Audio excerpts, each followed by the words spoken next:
ressort du club Big Data, Smart Data qui était consacré aujourd'hui au Third Party Data et au First Party Data, sujet complexe avec plein de termes et acronymes difficiles et en même temps un enjeu important pour le marketing de demain.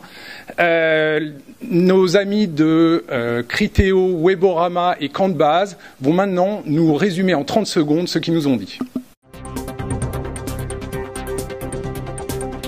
Ce qu'on a vu aujourd'hui, c'est la manière dont le big data jouait sur les stratégies marketing des annonceurs. Il y a en particulier une innovation majeure qui a changé la donne du marché, c'est le user-centric dans des nouveaux leviers. Le RTB en est la concrétisation sur la partie display, en offrant la possibilité aux annonceurs de réellement personnaliser des messages en fonction d'une cible définie, d'un surf, et donc de s'adresser à des prospects comme à des clients.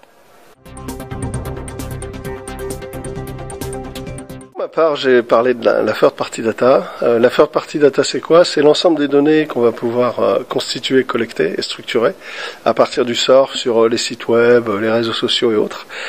Et donc créer des profils d'utilisateurs à partir de cette collecte. Donc la question qui se pose, c'est au fond en quoi ça vient contribuer à un projet DMP. Je dirais qu'il existe deux grands types de projets DMP. Des projets qui ont pour vocation à structurer la donnée de surf sur son site pour enrichir ses programmes CRM.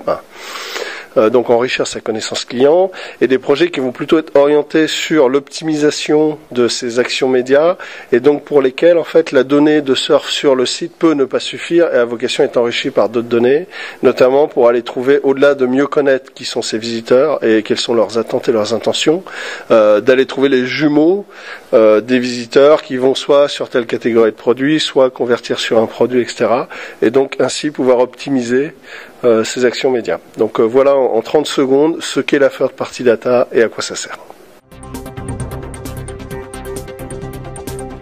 Pour ce qui concerne les First Party Data, j'ai présenté l'ensemble des informations qui décrivent les clients et les prospects. Ce sont des informations qui proviennent essentiellement du système d'information de l'entreprise, du monde web en général et des données de réaction suite aux différentes actions de marketing relationnel. Ces informations permettent d'améliorer le ROI des campagnes et d'améliorer la connaissance client. Ce qu'apportent les DMP First Party, c'est deux choses. Le fait d'inclure des règles métiers souvent complexes dans un système de gestion de données et le fait de proposer à des marketeurs une interface graphique qui permet d'améliorer sensiblement la compréhension et la manipulation de ces données parfois complexes. Ça a été une matinée riche en contenu. Vous retrouverez les présentations sur le site de l'ADTEM ainsi que l'annonce des prochains événements du club Big Data Smart Data et l'ensemble des autres clubs de l'ADTEM. Nous disons à très bientôt. À bientôt.